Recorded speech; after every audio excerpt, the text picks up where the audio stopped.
About a month ago, an up-and-coming director reached out to me to design a movie poster for his indie film. After weeks of concepting, calls, designing, and putting those finishing touches on the poster, I'm excited to share the process with you all in this video today. This video is also sponsored by Skillshare, but more on that later. Let's get into it. So when I hop on any project, first things first, I like to hop on a call with the client and really understand their needs and what they're going for with the design. I've noticed in the past that sometimes when just emailing and things, the clients won't say the most important things, and a quick 15-minute call can turn hours of revisions and designing into a more seamless and cohesive process. During this first call that I hopped on with the director, Jason, he talked to me a little bit about what he was looking for in a poster, sent over some initial references, as well as just talked to me a little bit about what he was trying to convey with not only the poster but the movie itself. I was super excited about this one because it seemed like we shared a lot of the same interest and kind of aesthetic and what we wanted to go for with the poster. Yeah, nice to meet you, man. So I'm excited to work. Sounds good. Oh yeah, see ya. Some of the main takeaways I got after the call with Jason were that the movie is called Silkscreen Arcadia, which is about two girls who steal an Andy Warhol Marilyn Monroe painting. The movie mainly has plans to go on a festival run since it's an indie movie, and the director wanted me to consider some of the main themes of the pursuit of power, relating it to old Hollywood a little bit, and just a big focus on the main actress. One super important note is even though the main actress steals the Andy Warhol Marilyn Monroe painting, we wanted to stray away from going completely into that kind of Andy Warhol style with the poster. Since the recent Marilyn biopic didn't do so well, the director didn't want anyone to think about that when considering his movie. The main things to consider though so far were clean typographic layouts, simple flat colors, and edited images. After the initial call, a few days later, I started working on the research and concepting phase. This is sometimes my favorite part of the process, and I like to take inspiration from both the physical and the digital world. So I started doing some mood boarding and research with some old books I had on old book covers, Japanese movie posters, and a few others. And once I kind of got those dialed in, I scanned all the inspo in and also started gathering some stuff online that I would then put into a mood board on Arena. I really enjoyed that the client wanted to take a more non-traditional approach to the current state of Hollywood posters because I really didn't want to fall into that floating head cliche trope that a lot of movies are doing nowadays. Once I built out my mood board in Arena, I narrowed it down to 3 styles. So these are the original mood boards that I shared with the client. Number 1 right here being the framing style. So some framing stuff, some inspo from Blue Note, The Graduate, some more modern posters. I wanted it to feel kind of old school like some of these styles, but still have some contemporary feel like with some of this other inspo. The second one was the collage cutout style, kind of reminiscent of a lot of these spaghetti western things and old band posters, and Saul Bass obviously being a heavy stylistic influence there. And then the third one was this more pop art silkscreen style with thresholded imagery, halftone, and things like that. I really like the way these images are edited in this pop art style, so I knew even if I went with the framing concept, I was still going to take inspiration from these halftones or some of this more crushed black threshold type imagery. After that, I think I waited a day or two to hear back from Jason, and he actually sent me back a similar video, which was really helpful. Ultimately, he ended up going with the framing concept, and some of the specifics that he wanted were using a centered focus image of the lead actress Raina, bringing a more halftone grunge aesthetic to the poster with crushed blacks and whites, as well as potentially incorporating stills from the movie. This was all really cool, and I was excited to work on this, especially featuring the main actress. However, that caused us to run into one big problem.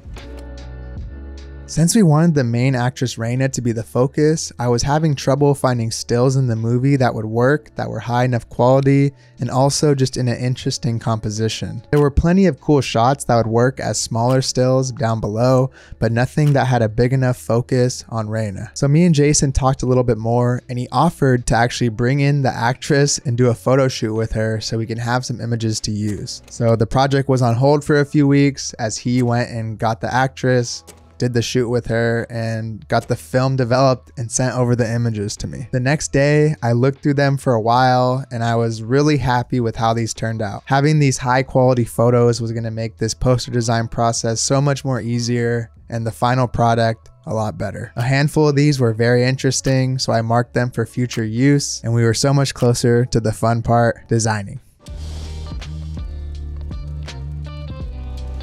Now that we had the design concept all fleshed out and agreed upon, it was about finding different ways to incorporate this framing trope. When I first started out designs like this, I really like to dial in the typography, so I experimented with various typefaces, like a more common sans serif grotesque font, as well as some compressed type that I think looks really good on any type of movie poster. And I even tried out some weird, more experimental, kind of Saul Bass inspired typefaces. I had a good feeling I would use this font Folio because it looked nice, but it wasn't overly stylistic, so it didn't take away from the main focus of the poster, which was going to be the image of Raina. My initial design process was getting the structure of some different framed layouts to experiment with. They all followed a few similar styles though. Bold margin to margin title placement, a simple square container, and this custom kind of two-lined billing block that I did at the bottom with a sans serif. The photo that first really stood out to me was this one of Raina looking up. I think Jason did a great job of shooting this one because it really showed her kind of lust for power as well as that little bit of crazy that we needed. I think I ended up using that photo on almost every concept that I started out with because I knew the features would take to editing well if we did any type of threshold or halftone. The initial image manipulation I gravitated to was this threshold effect with a lot of grain, because I usually like how that turns out, and Jason showed interest in that style on one of our original calls as well as in his video he sent me. This style can definitely be tricky though, because you want to find a balance behind keeping that heavy stylistic contrast as well as just enough detail to pick up some of the facial features and details in the image. That was all I pretty much got done for that day because I had some other projects that needed to be finished. After sitting on those ideas for a little bit and hopping back into it on day 2, I wanted to experiment with different layouts, adding in some yellowish color that I pulled from the Maryland painting, and just overall flesh out some of the other options. Even if I leaned more towards my original idea at the end, I never want to, have this feeling of like what if, or not fully entertain every little idea, just to make sure I'm doing the best job for myself as an artist and for the client as a designer. Even some of the compositions that I started working on, I scrapped completely, but the nice thing about leaving yourself open to every idea is you'll find little gems here and there from the different compositions you work on that you can use in the final product. Like I started working on this halftone for one of the full bleed images, and if I would have never experimented with that, I don't know if I would have gotten to that final kind of layout in the framing concept that we ended up using. It's like Bob Ross says, "We don't make mistakes. We have happy accidents." I ended this day of work with pretty much the basis of my final concept, the halftone image, small stills placed at the bottom from the movie, and the title heading locked up. So I call that a pretty good day. So when I was working on this project, it made me really grateful that I chose a career in graphic design. Being fulfilled in your day-to-day work life is so important, and that's why I'm happy to partner with today's sponsor, Skillshare. I used to grind at my 9-to-5 jobs, but those old ways of working aren't working anymore. We all need our own ways of sharing our creative vision to the world, and Skillshare can help with that. Learning new things has gotten me to a great place in my career, and Skillshare has been a helpful piece of that process. This year, I really want to diversify my overall business strategy and make time for all the fun things I want to work on. That's why I've been loving classes on time management and turning your creativity into a career. Skillshare has so many good classes too, like this one on customizing type with the GOAT Aaron Draplin. This one helped me in a huge way in building out logo types on client work and just making my typography more interesting on some of my posters. If this all sounds cool to you, then head over to the link in my description where the first 1,000 people to join will get a 1-month free trial of Skillshare. I wish you all the best in your creative journey, and thank you again to Skillshare for sponsoring this video.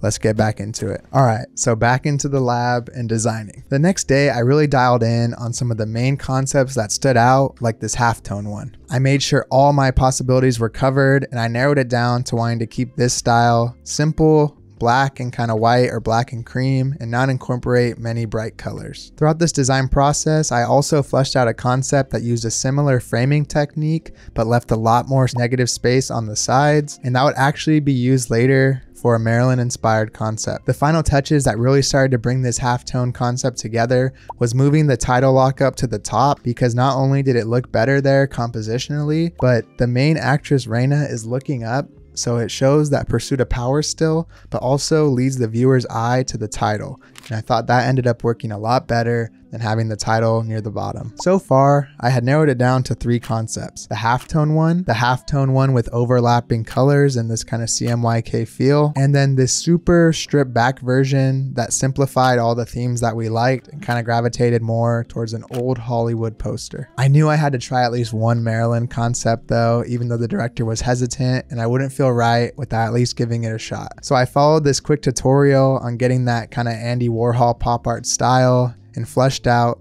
a Marilyn Monroe inspired concept. I was pretty happy with how it turned out, and it fit perfectly in the second idea's layout with the large negative space on the outside and the big border. Now that we had 3 to 4 good concepts dialed in, the last step in finalizing some of these designs, which is always my favorite part, I can't help myself with printing and scanning back in designs because I knew it would give it that added texture as well as make sure the sizing is all good in print. I love how they all turned out, and with just only a little bit of manipulation on the contrast and the blacks, we were able to perfect each design. Since I wanted to include that Maryland concept, I had to scrap the colored halftone one because I didn't want to give the client too many options and give him that kind of decision fatigue. This narrowed it down to 3 final designs that I thought were similar enough to show one cohesive strategy, but different enough to still have something to decide on. I created this simple presentation in InDesign so I could share it with the client. A little goes a long way in presenting your work, and I wanted to make sure this presentation had 3 things: a simple and clean layout to showcase the poster designs, mock-ups to add context for the client, and lastly, some short methodologies to add to each design. I would argue that being able to speak about your design choices is sometimes one of the most important factors when giving a presentation. So here's the presentation, pretty simple and stripped back. I didn't want to take away from the design. I showed the first option, the halftone design, and I explained to him that the lead actress is that pursuit of power with looking up and stripping back the color palette, and also the halftone kind of plays back to the silkscreen Arcadia concept and tying into some of that silkscreen printing. Here are some mock-ups too. I wanted to give them kind of that festival feel, like something you'd see on a, outside bus stop or at a little town near a film festival. The second option showed the Maryland one, and I explained that I know that they didn't want to have that bad taste from the Maryland biopic, so I wanted to keep it abstract enough with manipulating the image, but still give it that same kind of Maryland color palette. Same with the mock-ups. And then the third option is probably the most abstract of the 3, and even though it's not necessarily a horror movie,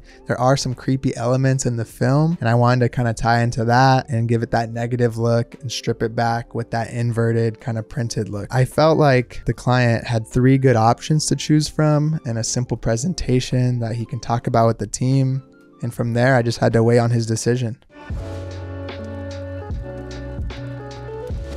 This part of the process usually is the most anxiety-inducing, waiting for the client to make a decision, and it's never really gotten easier for me even though I've been designing for a while. Luckily, I only had to wait about an hour or 2 for Jason's response. He came back saying he loved the designs and he was going to narrow it down between the first halftone concept and the Marilyn Monroe concept. So I just heard back from the director of the movie, and he seems to really like the designs. They're going to decide between 1 and 2 that I sent in the presentation.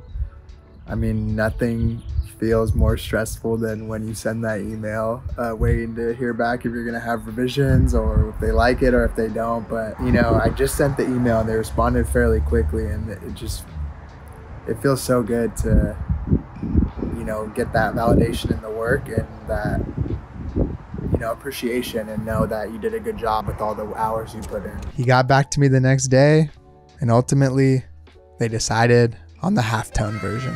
I think this was my favorite execution overall too, so I was happy with the result and stoked to get the final product out to him. I really hope you enjoyed this video. That was a deeper look into some of my design process when working with clients. If you enjoyed it, hit that subscribe button for more. That's it for now, and I'll see you next time. Peace.